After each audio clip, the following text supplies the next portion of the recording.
compare niyo yung nung first press ko natin, tsaka yung press ko natin nung nirelease natin yung pagtatag. Grabe din yung glow up no? Yung setup, yung lugar. Tas pinaka-kakaiba is yung tanong ng tao. Nung questioning sa atin nung una natin, parang super doubtful nung lahat, nung media. Parang very, alam mo yon yung di mo alam paano mo sasagutin ng maayos. Kasi for the first time offensive in our life, yung yun yung iba. parang na-feel ko na corner tayo. Alam mo yung parang tinatrash talk ng lahat pero in a different way of di ba? Parang in a art of war, gano'n. Parang gano'n. So parang corner tayo.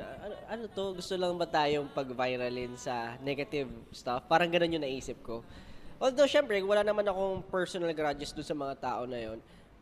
Pero, kasi bago tayo hindi ko Curious nga sila maalala. Sino ba kayo? Ganun. Oy, wow!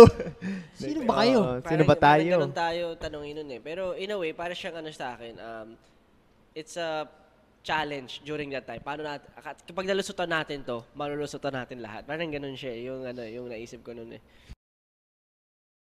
Ang itsura nyo ay pinakialaman din itong mga Korean na...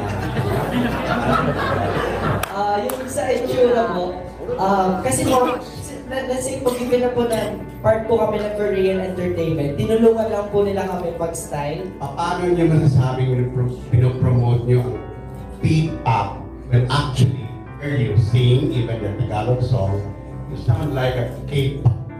If you're selling this abroad, hindi naman nila alam ng Tagalog yung kinakanta nyo.